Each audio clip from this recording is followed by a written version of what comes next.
नमस्कार मित्रांनो, पुन्हा एकदा स्वागत आहे आपलं गॅट सपोर्ट यूट्यूब चॅनलमध्ये। सन 2023-24च्या संच मान्यता दुरुस्तीबाबत महत्त्वाचे आदेश निर्गमित झाले आहे। महत्त्वाची सूचना उपरोक्त यादीतील सर्व मुख्याध्यापकांना सूचित करण्यात येते की सन 2023-24च्या संच मान्यता दुरुस्तीबाबत प्रस्ताव आपणाकडून मागविण्यात आल्यानुसार माननीय शिक्षण संचालक पुणे यांच्याकडे सादर करण्यात आलेला आहे। तथापि आपण प्रस्ताव सादर करतेवेळी एका प्रतीतच सादर केलेला असल्याने पुढील कार्यवाही करता कार्यालयात आपले प्रस्ताव उपलब्ध नाहीत, तेव्हा आपणास सूचित करण्यात येते की संच मान्यता दुरुस्तीची आवश्यक कार्यवाही करण्याकरिता दिनांक 8/12/2024 रोजी पुणे येथे जावयाचे असल्याने दिनांक 7/12/2024 पर्यंत दुरुस्ती प्रस्तावाची दुसरी प्रत श्री मनोज खोडे वरिष्ठ लिपिक शिक्षण विभाग माध्यमिक जिल्हा परिषद यवतमाळ यांच्याकडे सादर करावी।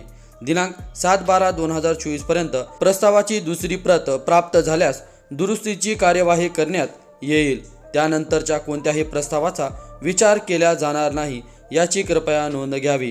माननीय शिक्षणाधिकारी माध्यमिक जिल्हा परिषद यवतमाळ यांच्या आदेशान्वये ही माहिती निर्गमित करण्यात आली आहे। मित्रांनो, सदरील यादीतील शाळा यांनी आपला दुसरा प्रस्ताव जिल्हा परिषद यवतमाळ येथील श्री मनोज खोडे वरिष्ठ लिपिक यांच्याकडे सादर करावयाचा आहे।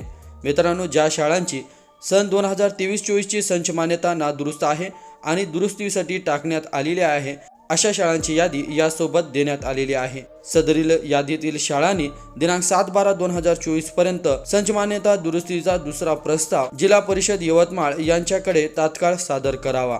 मित्रांनो, सोबत सन 2023-24च्या संच मान्यतेच्या दुरुस्ती करावयाच्या शाळाची यादी। मित्रांनो, ही यादी आपल्या शासन निर्णय व परिपत्रक या टेलिग्राम चॅनलवर उपलब्ध आहे। त्या ठिकाणावरून ही यादी आपण डाउनलोड करून घ्यावी।